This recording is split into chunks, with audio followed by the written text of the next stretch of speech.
Hello दोस्तों, मैं पवन sir सारा कोचिंग क्लास की ओर से आपके लिए लेकर आया हूँ कक्षा 10वीं से गणित, जिसमें आज हम पढ़ेंगे अध्याय नंबर 1। अध्याय 1 का नाम है वास्तविक संख्या। इंग्लिश में से कहा जाता है रियल नंबर्स। ठीक है, तो वास्तविक संख्या पढ़ने के पहले हमें नंबर्स को जानना अनिवार्य होगा। नंबर्स पढ़ना पड़ेगा। नंबर्स है क्या, नंबर्स होता क्या है, नंबर्स के कितने प्रकार होते हैं, ठीक है, वो जानेंगे। और जो कक्षा 10वीं का जो अध्याय है वास्तविक संख्या, उसमें जो पहला टॉपिक है वो टॉपिक है हमारे पास में यूक्लिड विभाजन प्रेमिका। तो यूक्लिड विभाजन प्रेमिका पढ़ने के लिए हमें नंबर को जानना आवश्यक है। तो आइए सबसे पहले हम नंबर्स के बारे में जानते हैं जो हमारे बोर्ड पर दिया गया है। तो देखिए, नंबर्स मुख्यतः निम्न प्रकार से होते हैं, जिसमें पहला दिया है प्राकृत संख्या, दूसरा दिया है अपने पास पूर्ण संख्या, तीसरा दिया है अपने पास पूर्णांक, चौथा दिया अपने पास परिमेय संख्या, पांचवा होता अपने पास में अपरिमेय संख्या। तो देखिए, प्राकृत संख्या को इंग्लिश में कहा जाता है नेचुरल नंबर्स, पूर्ण संख्या को इंग्लिश में कहा जाता है होल नंबर्स, पूर्णांक को कहा जाता है इंटीजर नंबर्स, परिमेय संख्या को कहा जाता है इंग्लिश में रेशनल नंबर्स, अपरिमेय संख्या को इंग्लिश में कहा जाता है इनरेशनल नंबर्स। तो आइए, जो हमारे पास में पूर्ण संख्या होती है ये मुख्यतः निम्न प्रकार से होती है। इसमें आता है सम संख्या, जिसमें आता है सम संख्या, इंग्लिश में से कहते हैं even numbers, even numbers. Second होता है अपने पास में विषम संख्या, जिसे इंग्लिश में कहा जाता है ऑड नंबर्स, जिसे इंग्लिश में हम क्या कहते हैं ऑड नंबर्स। ठीक है, अगला होता है अपने पास में भाज्य संख्या, अभाज्य संख्या, अभाज्य संख्या, जिसे हम इंग्लिश में कहते हैं प्राइम नंबर। क्या कहते हैं? Prime number. और अगला होता है भाज्य संख्या, अगला होता है भाज्य संख्या, जिसे हम कहते हैं कंपोजिट नंबर, कंपोजिट नंबर। और एक नंबर होता है इसमें सहअभाज्य संख्या, सह अभाज्य संख्या, इसको को प्राइम नंबर बोलते हैं। क्या होते हैं इसको? को प्राइम नंबर्स। ठीक है, ये होता है हमारे पास में पूर्ण संख्या का पार्ट। ठीक है, आइए सबसे पहले हम पढ़ते हैं प्राकृत संख्या होता क्या है। तो सबसे पहले हम पढ़ते हैं प्राकृत संख्या है क्या, जानते हैं प्राकृत संख्या के बारे में। तो प्राकृत संख्या होता क्या है, इंग्लिश में हम इसे बोलते हैं नेचुरल नंबर्स। ठीक है, अब प्राकृत संख्या को सिंपल सा हम देखते हैं। प्राकृत संख्या को हम गिनती की संख्या भी कहते हैं। ठीक है, प्राकृत संख्या को हम गिनती की संख्या भी कहते हैं। मतलब गिनते कहां से, हम हर कोई भी वस्तु अपने पास में उसको हम कहां से गिनते हैं, 1 2 3 4 डेढ़ प्रकार से उसको गिनते हैं। इसका मतलब, कहने का मतलब ये हो गया कि प्राकृत संख्या जो होती है वो 1 से आरंभ होती है और अनंत की ओर चलती है। जैसे कि एक के बाद क्या होता है 2, 2 के बाद 3, 3 के बाद 4, डेढ़ कहां तक जाएगा वो अनंत की ओर, जहां तक अपने को गिनती आती हो। ठीक है, ऐसी संख्या को हम क्या बोलते हैं, प्राकृत संख्या। प्राकृत संख्या को हम गिनती की संख्या भी कहते हैं। ठीक है, सेकंड नंबर को होता है अपने पास में पूर्ण संख्या। सेकंड नंबर होता है अपने पास में पूर्ण संख्या, इसे इंग्लिश में कहा जाता है होल नंबर्स, होल नंबर। ठीक है, अब होल नंबर्स होता क्या है तो जानिए सिंपल सा। होल नंबर वो नंबर होता है जब प्राकृत संख्या में 0 को ऐड किया जाता है। जब किसी प्राकृत संख्या में, जब प्राकृत संख्या में 0 को ऐड कर दिया जाता है तो बनने वाली संख्या को हम कहते हैं होल नंबर्स, मतलब पूर्ण संख्या। तो जानिए प्राकृत संख्या होती क्या है, 1 होता है, 2 3 4 डेढ़ होता है। और हमने क्या देखा कि प्राकृत संख्या के आगे हम क्या लगा देते हैं, 0 जोड़ देते हैं, मतलब हमने 0 उसमें ऐड कर दिया। इसका मतलब क्या हो गया कि होल नंबर जो है 0 से स्टार्ट होती है तो अनंत की ओर चलती है। ठीक है, ये होता है हमारे पास में और पूर्ण संख्या। अब पूर्ण संख्या जो होती है उसमें भी उप समूह उप संख्या होती है। जैसे इसमें नंबर 1 है सम संख्या। तो सम संख्या हमने पढ़ा है, 6वीं 7वीं में भी पढ़ा है। तो देखिए, सम संख्या को इंग्लिश में कहते हैं इवन नंबर्स, इवन नंबर्स। तो इवन नंबर्स होता क्या है, सिंपल सी बात है, जो संख्या 2 से डिवाइड होती हो, मतलब वह संख्या जो 2 से पूर्णतः विभाज्य होती है, मतलब कि वह संख्या जो 2 से विभाज्य हो, ठीक है, वह संख्या 2 से विभाज्य हो, ऐसी संख्या को हम क्या कहते हैं, सम संख्या। एग्जाम्पल पे देखा जाए तो 2, 4, 6, 8, 10, 12 डेट अपने पास में क्या है, सारी संख्या सम संख्या होती है, क्योंकि 2 से 2 को भाग दिया जाता है, 4 को 2 से भाग दिया जाता है, 6 को 2 से भाग 3 बार में जाता है, 8 को 2 से भाग 4 बार में जाता है। तो इस प्रकार से मतलब जो भी संख्या हो जिसे 2 से भाग दिया जाता है, ऐसी संख्या को हम क्या बोलेंगे, सम संख्या। ठीक है, अगला है अपने पास इसमें विषम संख्या।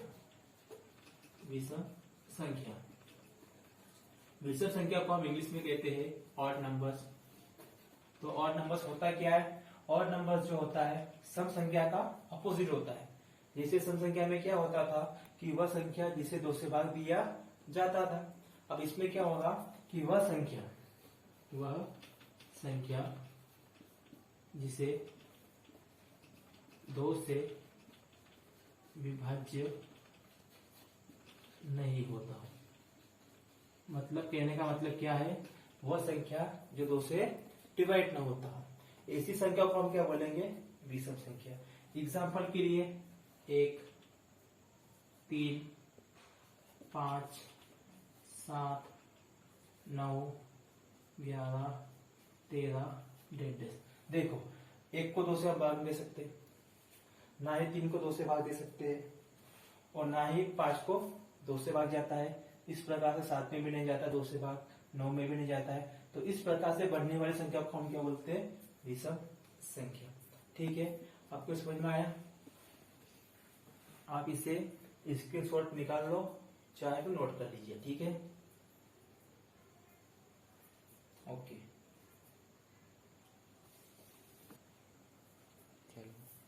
देखिए हमने सम संख्या भी पढ़ लिया, विषम संख्या भी पढ़ लिया, अब हम पढ़ेंगे अभाज्य संख्या। इसमें नंबर 3 पढ़ेंगे, अभाज्य संख्या। ठीक है, अभाज्य संख्या को हम क्या बोलते हैं इंग्लिश में, प्राइम नंबर्स। तो जानिए अभाज्य संख्या होता क्या है, वह संख्या जिसके 2 से अधिक वह संख्या जिसके केवल 2 ही गुणनखंड होते हो। वो 2 गुणनखंड क्या होगा, एक तो 1 होगा और एक स्वयं के पाड़े में होता है, एक स्वयं होगा और एक के पाड़े में होता है। ठीक है, तो सिंपल सी बात है, अभाज्य संख्या उसे बोलेंगे जिसके केवल और केवल 2 ही फैक्टर हो। वह संख्या, नोट कीजिए, वह संख्या जिसके केवल 2 गुणनखंड होते हो। गुणनखंड मतलब फैक्टर। ठीक है, क्या होता है, फैक्टर्स। तो आइए, मतलब क्या होगा कि कोई भी संख्या हम जब लेते हैं, जैसे एग्जांपल के लेते हैं हम 2। अब 2 हमने लिया है तो हम चेक करेंगे 2 अभाज्य संख्या है या नहीं। तो देखिए 2 एक तो 1 के टेबल में आएगा और एक स्वयं के टेबल में आएगा, इसके अलावा किसी के टेबल में नहीं आता। इसका मतलब क्या हो गया कि 2 का जो है केवल 2 ही फैक्टर होता है। ओनली कितने फैक्टर मिले अपने को, 2 फैक्टर मिले, एक तो स्वयं के पाड़े में आ रहा है और एक तो 1 के पाड़े में आ रहा है। इसका मतलब हम क्या कहेंगे, 2 क्या है अपने पास में, एक अभाज्य संख्या है। आगे देखते हैं हम, एग्जाम्पल के लिए 3। अब 3 भी सेम सा होता है, 3 के एक तो 1 के पाड़े में आएगा, 1 के टेबल में आएगा और एक तो स्वयं के टेबल में आएगा, और किसी के टेबल में आता है क्या, नहीं। तो हम क्या कहेंगे कि 3 भी जो है अपने पास में क्या है, अभाज्य संख्या है। और एग्जांपल देखते हैं 5।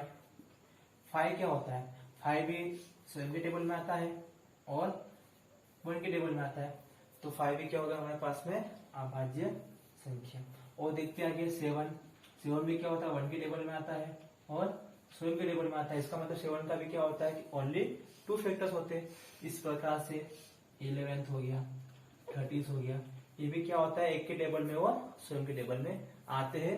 तो इस प्रकार से संख्या जो बनती है उसे हम क्या बोलते हैं, अभाज्य संख्या। ठीक है, हाँ, एक क्वेश्चन पूछता है अभाज्य संख्या में सबसे छोटी संख्या कौन सी होती है। तो अभाज्य संख्या में सबसे छोटी संख्या होती है 2। या इसको नोट कर लीजिए थोड़ा सा, है ना। देखिए अगला जो हमारे पास में भाज्य संख्या 4 नंबर वाला है हमारे पास में भाज्य संख्या। भाज्य संख्या को बोलते हैं कंपोजिट नंबर, कंपोजिट नंबर्स। ठीक है, भाज्य संख्या सेम इसका उल्टा मान के चलते हैं। जैसे हमने क्या देखा, अभाज्य संख्या में वह संख्या जिसके केवल 2 ही फैक्टर होते हो। ठीक है, उसे हम क्या बोलते थे, अभाज्य संख्या। अब इसमें क्या होगा कि वह संख्या जिसके 2 से अधिक फैक्टर होते हो, तो उसे हम क्या कहेंगे, भाज्य संख्या। देखिए वह संख्या जिसके 2 से अधिक गुणनखंड होते हो। गुणनखंड को इंग्लिश में बोलते हैं फैक्टर्स। जैसे कि इसमें क्या था, गुणनखंड क्या था अपने पास में, एक तो एक के टेबल में आ था और एक स्वयं के टेबल में आ था। यदि एक और स्वयं को छोड़कर वह किसी अन्य के टेबल में आता है तो हम क्या कहेंगे, उसके 2 से अधिक फैक्टर हो जाते हैं। तो एग्जाम्पल के लिए हम देखते हैं 4। अब 4 क्या होता है कि एक तो 1 के टेबल में भी आता है, एक तो 2 के टेबल में भी आता है और साथ ही अपने पास स्वयं के टेबल में भी आता है।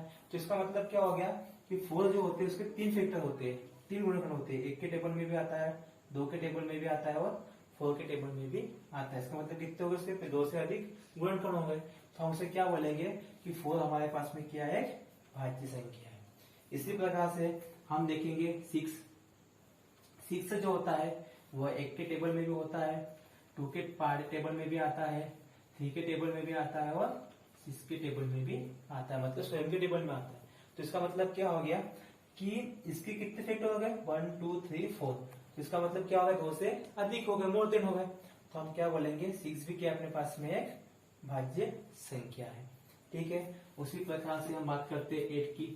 तो 8 भी क्या होता है, 1 के टेबल में होता है, 2 के टेबल में होता है, 4 के टेबल में होता है और स्वयं के टेबल में होता है। तो इसका मतलब क्या हो गया, 8 के कितने हो गए अपने पास में, 4 हो गए, 4 गुणनखंड हो गए ना। तो हम क्या बोलेंगे उसको, ये भी क्या अपने पास में भाज्य संख्या है। और अपने पास इस प्रकार से लेते हैं 9। 9 क्या होता है, 1 के टेबल में आता है, 3 के टेबल में आता है और स्वयं के टेबल में आता है। तो क्या होगा, सिर्फ कितने फैक्टर हो गए, 3 फैक्टर हो गए। तो हम क्या कहेंगे कि 9 भी अपने पास में क्या है, भाज्य संख्या है। तो थोड़ा सा हम ये चीज को नोट करते हैं इसमें। 1 क्या होता है, 1 के ओनली 1 ही फैक्टर होता है। 1 के क्या होता है, 1 ही फैक्टर होता है। तो इसका मतलब क्या हो गया, हमने परिभाषा देखा, एक तो केवल 2 होना चाहिए या 2 से अधिक होना चाहिए। 1 होता है क्या, नहीं। तो हम क्या कहेंगे कि 1 नंबर जो है, मतलब एक नंबर जो है वो न ही भाज्य संख्या होता है और न ही अभाज्य संख्या होता है। तो सिंपल से आपको याद कर लेना है कि 1 नंबर जो है, जो मतलब कि एक जो है वो न ही भाज्य होता है और न ही अभाज्य संख्या होता है। तो आप इसे नोट कर लीजिए। बच्चा हमारे पास में सभाज्य संख्या, उसको हम बोलते हैं को प्राइम नंबर्स। इसका मतलब क्या हो गया, जब भी हम किन्हीं 2 संख्याओं को लेते हैं और यदि उसका एचसीएफ मतलब महत्तम समावर्तक हाइगर है ना, महत्तम समावर्तक उसका यदि 1 आता है तो उसे हम क्या बोलते हैं कि वो अपने पास में सभाज्य संख्या होगा। मतलब कि किन्हीं भी 2 संख्याओं का एचसीएफ 1 आता है तो उसे क्या बोलते हैं, सभाज्य संख्या कहते हैं। आप इन्हें नोट कर लीजिए। हमने इसके पहले पढ़ा, प्राकृत संख्या हमारा हो चुका है। पूर्ण संख्या में हमने पढ़ा है सम संख्या, विषम संख्या, भाज्य संख्या, अभाज्य संख्या, सभाज्य संख्या। अब हम पढ़ेंगे पूर्णांक। नंबर 3 होता है अपने पास में पूर्णांक। तो पूर्णांक को इंग्लिश में कहा जाता है इंटीजर्स, इंटीजर्स। ठीक है, अब पूर्णांक जो होता है वो होता है 2 प्रकार से, जिसमें क्या होता है, 0 भी होता है मतलब शून्य भी होता है, धनात्मक मान भी होते हैं, धनात्मक संख्या भी होती है, साथ ही उसमें ऋणात्मक संख्या भी होती है। मतलब इन तीनों का मिश्रण जो संख्या बनती है, शून्य भी हो, धनात्मक संख्या भी हो और उसमें ऋणात्मक संख्या भी हो, तो इसे हम क्या बोलते हैं, पूर्णांक। क्या बोलते हैं इसको हम, पूर्णांक। पूर्णांक वैसे 2 प्रकार के होते हैं। जैसे हमने देखा कि मान लो 0 और 0 के राइट हैंड साइड में क्या होता है 1 2 3 डेस कहाँ तक होता है अनंत की ओर। उसी प्रकार से 0 के लेफ्ट हैंड साइड वाले आप जानते हो क्या होता है -1 -2 -3 डेस कहाँ तक होगा माइनस अनंत की ओर। तो इसका मतलब क्या हो गया कि 0 के जो राइट हैंड साइड वाले होते हैं इसी हम कहते हैं धनात्मक पूर्णांक। क्या बोलते हैं इसको अपन धनात्मक पूर्णांक मतलब पॉजिटिव इंटीजर्स। और 0 के लेफ्ट हैंड साइड वाले को हम बोलते हैं ऋणात्मक पूर्णांक मतलब कि नेगेटिव इंटीजर्स। ठीक है, इंटीजर्स ये होता है। अब हमारा अगला टॉपिक है परिमेय संख्या जो हमने कक्षा 9 में इसका अध्ययन कर चुके हैं। परिमेय संख्या को इंग्लिश में कहा जाता है रेशनल नंबर्स। ठीक है, परिमेय संख्या होता क्या है तो देखिए, परिमेय संख्या वह संख्या होती है जिसे p/q के रूप में लिखा जाता है और जहां p और q क्या रहेगा अपने पास में पूर्णांक होता है और q का मान 0 के बराबर नहीं होता है। तो इसी संख्या को हम क्या कहते हैं परिमेय संख्या। तो देखिए, परिमेय संख्या को p/q के रूप में लिखा जाता है जहां p व q क्या होता है पूर्णांक होता है तथा q बराबर नहीं होना चाहिए 0। इसके लिए कंडीशंस होती है। तो इसके लिए हम एग्जांपल देखते हैं। जैसे मैंने लिखा है यहाँ पर 0, तो जब 0 मैंने लिखा है तो उसके बट्टी में हम 1 लिख सकते हैं ना। तो उसी प्रकार से मान के चलो 1 लिखा तो 1 के बट्टी में 1 हो सकता है, 2 लिखा, 3 लिखा है ना, 4 या 2/5 लिखा या फिर 5/3 लिखा है ना। तो सभी इस प्रकार संख्या कौन सी होती है अपने पास में परिमेय संख्या होती है, क्योंकि इसको जो है हम p अनुपात q के रूप में लिखते हैं। जैसे यहाँ पर 0/1 है तो हर किसी भी संख्या के नीचे 1 आता ही आता है, हम लिख सकते हैं, उसको मान सकते हैं। तो 0/1 क्या हो गया p/q के रूप में हो गया। फिर यहाँ पर 1/1 लिखा, इसका मतलब क्या हो गया कि ये भी क्या हो गया परिमेय संख्या हो गया। अब 2 है तो p का मान 2 तो अपने पास है तो इसके बटे में हम 1 मान सकते हैं। तो अभी क्या हो गया 2/1 हो गया, तो इसे हम क्या मान सकते हैं p/q के रूप में। इसी प्रकार से यहाँ पर हम 1 ले सकते हैं, इसी प्रकार से हम यहाँ पर 1 ले सकते हैं। अब 2/5 p/q के रूप में भी है तो हम क्या कहेंगे इसको परिमेय संख्या कहेंगे। अब ये 5/3 जो है वो भी क्या है अपने पास में p/q के रूप में है, क्योंकि यहाँ पर q बराबर 0 क्या सभी में नहीं है। तो ऐसी संख्या को हम क्या बोलेंगे परिमेय संख्या। ठीक है, अब आगे देखते हैं हम अपरिमेय संख्या।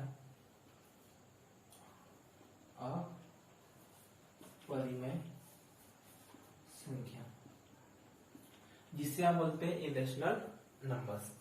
तो वह संख्या जिसे p/q के रूप में नहीं लिखा जाता।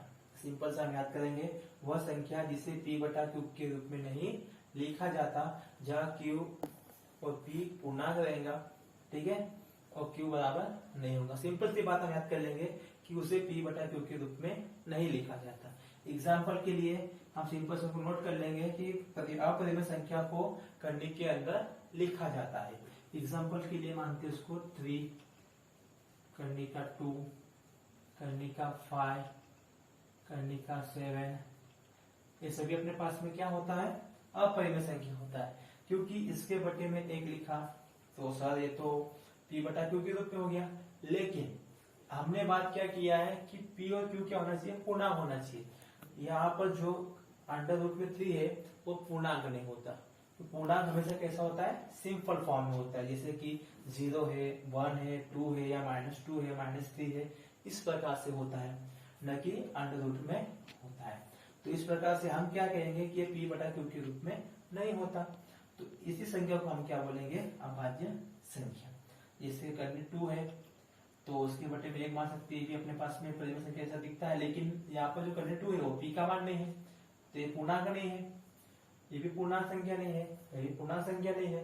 तो ऐसी संख्या को हम क्या बोलेंगे अपरिमेय संख्या बोलेंगे। एक चीज को नोट कर लीजिए, पाई भी क्या होता है एक अपरिमेय संख्या होता है। ठीक है, अब इसको नोट कर लीजिए। अब हमारा जो लास्ट टॉपिक है वो हमारे पास में वास्तविक संख्या।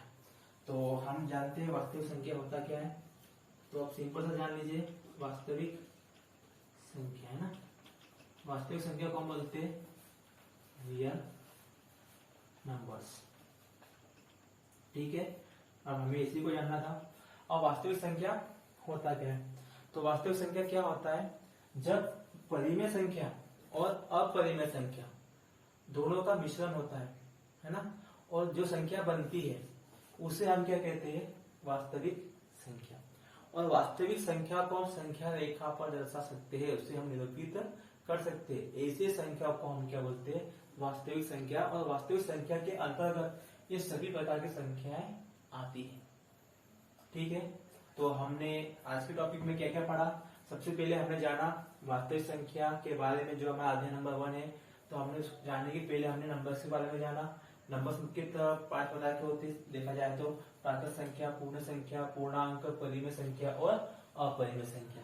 तो हमने क्या देखा कि प्राकृत संख्या जो होती है वो से हम गिनती की संख्या भी कहते हैं, और 1 से स्टार्ट होता है अनंत की ओर। उसी प्रकार से पूर्ण संख्या में क्या होता है कि जब प्राकृत संख्या में आगे की ओर 0 को ऐड कर देते हैं तो वो क्या हो जाता है, अपने पास में पूर्ण संख्या हो जाता है। जैसे पूर्ण संख्या क्या हो जाएगी, फिर 0 से स्टार्ट होती है।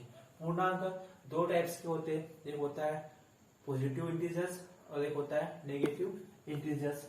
पॉजिटिव इंटीजर्स वो होता है जो 0 के राइट हैंड साइड में हो, नेगेटिव इंटीजर्स वो होता है जो 0 के लेफ्ट हैंड साइड में हो। परिमेय संख्या क्या होती है, जिसे हम p बटा q के रूप में लिखते हैं या फिर नोट करते हैं, जहाँ q बराबर नहीं होना चाहिए 0 के, और p और q क्या होता है, वहां पर पूर्णांक होता है, इंटीजर्स होता है। अब परिमेय संख्या को हम p बटा q के रूप में नहीं लिखते, इसे हम अंडर रूट के रूप में लिखते हैं। ठीक है, अब हमने इसमें देखा था पूर्ण संख्या में सब नंबर्स होते हैं, जिसमें हमने पढ़ा सम संख्या। तो सम संख्या क्या होता है, जिसे 2 से भाग दिया जाता हो सम संख्या कहलाता है। फिर हमने पढ़ा विषम संख्या, जिसे 2 से पूर्णतः भाग नहीं दिया जा सकता हो, ऐसी संख्या को हम क्या बोलते हैं, विषम संख्या। फिर हमने पढ़ा अभाज्य संख्या, जिसके केवल 2 ही फैक्टर होते हो, ऐसी संख्या को हम बोलते हैं अभाज्य संख्या।